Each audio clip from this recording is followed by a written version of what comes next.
नमस्कार। आज हम एक बहुत ही गंभीर और दुखद घटना पर बात करने वाले हैं। अहमदाबाद में एयर इंडिया की उड़ान AI-171 के साथ जो हुआ। जी, जो शुरुआती रिपोर्ट्स और जांच के टुकड़े सामने आ रहे हैं, आज हम उन्हीं को थोड़ा समझने की कोशिश करेंगे। बिल्कुल, हमारा मकसद है कि इस हादसे के पीछे के जो तथ्य हैं वो सामने आए और इसका क्या मतलब है, खासकर बोइंग 787 ड्रीमलाइनर के लिए, और इसका असर क्या होगा। हाँ, और ये बात वाकई चौंकाती है कि ये जो बोइंग 787 ड्रीमलाइनर है, जिसे इतना नया, इतना आधुनिक माना जाता है, हाँ, उसकी ये पहली घातक दुर्घटना थी। और वो भी कब? उड़ान भरने के बस कुछ ही पलों के बाद। अविश्वसनीय लगता है। चलिए सीधे घटना पर आते हैं। तारीख थी 12 जून 2025।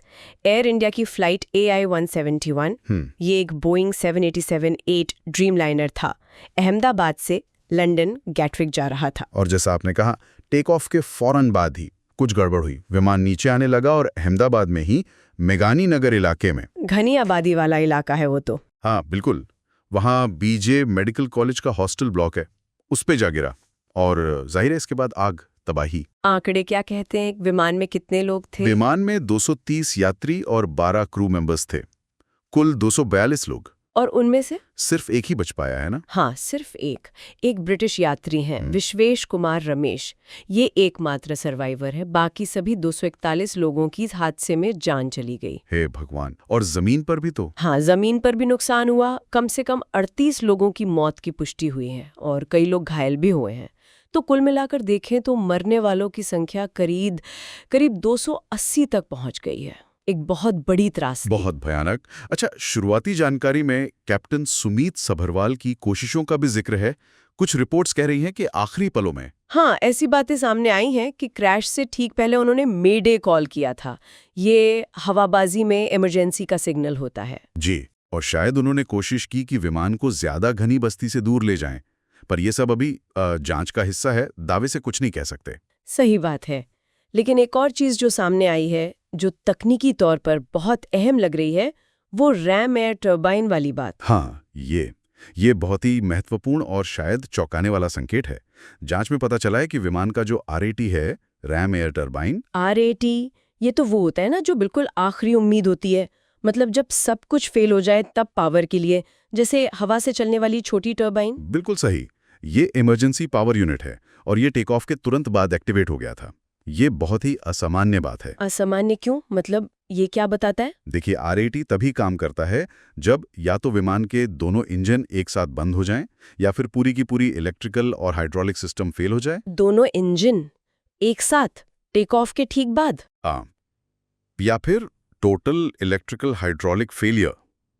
अब उड़ान के इतने शुरुआती चरण में, जब विमान पूरी ताकत से ऊपर चढ़ रहा होता है, उस वक्त ऐसा होना ये किसी बहुत बड़ी, शायद पहले कभी न हुई गड़बड़ी की तरफ इशारा करता है। मतलब 787 जैसे प्लेन में तो कई बैकअप सिस्टम होते होंगे ना? होते हैं, बिल्कुल होते हैं। कई स्तर की सुरक्षा प्रणालियां होती हैं, खासकर बिजली और हाइड्रोलिक्स के लिए। तो RAT का इतनी जल्दी एक्टिवेट होना ये सवाल खड़ा करता है कि क्या ये सिर्फ डबल इंजन फेलियर था या कोई ऐसी सिस्टम की खामी है जिसके बारे में पहले सोचा ही नहीं गया। जांच का क्या स्टेटस है अभी? ब्लैक बॉक्स वगैरह मिले? हाँ, ये अच्छी खबर है कि दोनों ब्लैक बॉक्स मिल गए हैं, फ्लाइट डेटा रिकॉर्डर भी और कॉकपिट वॉइस रिकॉर्डर भी। अच्छा। और UK और US के एक्सपर्ट्स भी मदद कर रहे हैं जांच में, तो उम्मीद है कि जल्दी ही कुछ और साफ हो पाएगा कि आखिर हुआ क्या था। इस हादसे का असर कितना बड़ा मान रहे हैं आप, खासकर ये देखते हुए कि ये ड्रीमलाइनर की पहली घातक दुर्घटना है? असर तो बहुत गहरा है। देखिए, बोइंग 787 ड्रीमलाइनर की पहचान ही उसकी आधुनिक टेक्नोलॉजी, फ्यूल एफिशिएंसी और सेफ्टी रिकॉर्ड से थी। हाँ बिल्कुल। तो ये घटना बोइंग की साख के लिए एक बड़ा झटका है।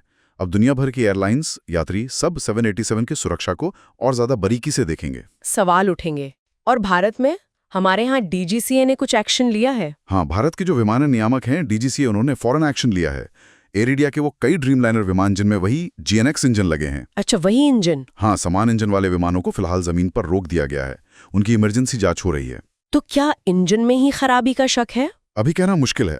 हो सकता है ये सिर्फ एक एहतियाती कदम हो। जांचकर्ता हर एंगल से देख रहे होंगे। लेकिन हाँ, ये घटना भारत में विमानों के रखरखाव पर, सिस्टम की भरोसेमंदीता पर और जो हमारा एविएशन सेक्टर इतनी तेजी से बढ़ रहा है, उसमें इमरजेंसी प्रोटोकॉल कितने पुख्ता हैं, इस पर गंभीर सवाल खड़े करती है। यानी विश्वास और सुरक्षा पर बड़े सवाल। और मानवीय पहलू तो खैर बहुत दुखद है ही। पीड़ितों की पहचान के लिए डीएनए टेस्ट चल रहे हैं, राष्ट्रीय स्तर पर शोक मनाया जा रहा है। बिल्कुल। तो अगर हम संक्षेप में देखें तो ये अहमदाबाद त्रसदी कई वजहों से बहुत महत्वपूर्ण है। एक तो वो एकमात्र जीवित बचे यात्री, फिर टेक ऑफ के फौरन बाद आरएटी का चलना, और सबसे बढ़कर ये कि ये आधुनिक ड्रीम लाइनर की पहली घातक दुर्घटना है। सही कहा। ये सिर्फ एक विमान हादसा नहीं है, ये हमें याद दिलाता है कि एविएशन सेफ्टी कितनी जटिल चीज है, टेक्नोलॉजी पर हम कितना भरोसा कर सकते हैं उसकी भी सीमाएं हैं। और खासकर भारत जैसे देश में जहां एविएशन इतनी तेजी से बढ़ रहा है, वहां नियमों का पालन, उनकी निगरानी कितनी जरूरी है। हाँ, और ये हमें एक बड़े सवाल के साथ छोड़ जाता है। शुरुआती जांच इशारा कर रही है रैम एयरफ्रेबाइन आरएटी के एक्टिवेट होने की तरफ। जैसा हमने कहा, ये एक बहुत बड़ी विफलता का संकेत है। तो सवाल ये उठता है कि उड़ान के इतने शुरुआती पावर इंटेंसिव फेज में ऐसी विफलता आखिर हो कैसे सकती है। भविष्य में ऐसे हादसों को रोकने के लिए विमान के डिजाइन में, उसके सिस्टम्स में, उसके रखरखाव के तरीकों में किस तरह के बुनियादी बदलावों की जरूरत पड़ सकती है। ये सवाल शायद आने वाले समय में जांचकर्ताओं और पूरी एविएशन इंडस्ट्री के सामने सबसे बड़ी चुनौती बनकर खड़ा होगा।